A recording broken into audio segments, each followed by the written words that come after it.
Here's some good news. Selena's best response to any criticism is probably the Golden Globe nomination she just received for that movie. Wow. Emilia Pérez picked up 10 nominations, more than any other film this year. Whereas on the TV side, The Bear came out on top with 5. So we want to sort of dissect some of these nominations, Golden Globe nominations that just came out today. Any big things? First of all, I want to say congratulations to all the nominees. It is an honor just to be nominated. It's fantastic. Yep. That being said, there was only one name I wanted to hear, and I heard it this morning before I left my house, and that is Cynthia Erivo, who plays Elphaba in Wicked.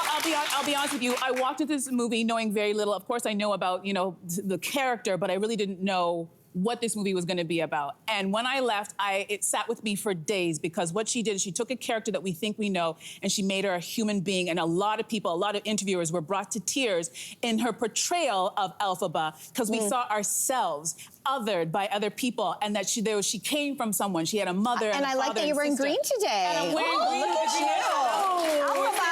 Who's also been rocking green, but that's the only name I wanted to hear. I heard it, now I just need to hear it when they're on stage and they're calling out all the names.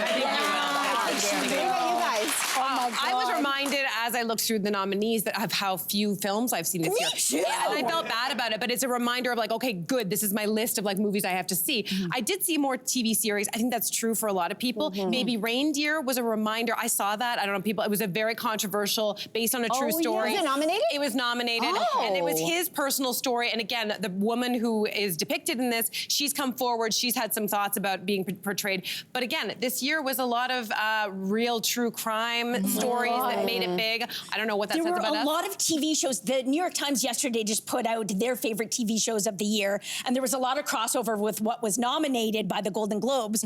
But a lot of the shows were what they called mid-TV, big cast, big productions that look like groundbreaking shows of the past, but don't actually break any ground. So they're calling it mid-TV. And like mid-ground. Like shows that we all liked, but liked. But the shows that you loved, these were shows that were groundbreaking, that were, they did something different. They took risks. They challenged us. Few of those shows were nominated by the Golden Globes. And one on that list, which is my favorite show, it's on Crave. It's called Somebody Somewhere. Bridget Everett is in it.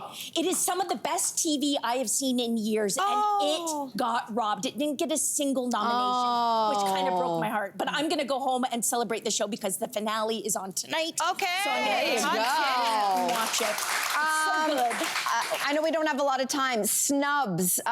So Snub for Reservation Dogs, final season, no nominations, even though they've been recognized in the past, and we've had some of the stars on this show. Also a snub, Meryl Streep, Only Murders in the Building. Speaking of the Selena connection, she was snubbed. Normally has a toot and gets nominated. Yeah, this is true. Yeah, this is true. Shocking. Also, maybe not a surprise, but I was just so happy to see Demi Moore. She was nominated for The Substance, where she plays an aging actress in Hollywood. So it wasn't a surprise, but very happy because Demi Moore is back. But also she's back. Margaret Qualley, who is the daughter of Andy McDowell, a surprise nomination for her role in The Substance. And nobody saw that one coming. So I think it's going to be a great show. It's going to be a great show. Hey, you, come a bit closer. We've got so many more must-see interviews, spicy debates, lifestyle tips, and pop culture moments. So subscribe to our channel by tapping the logo below and don't miss out.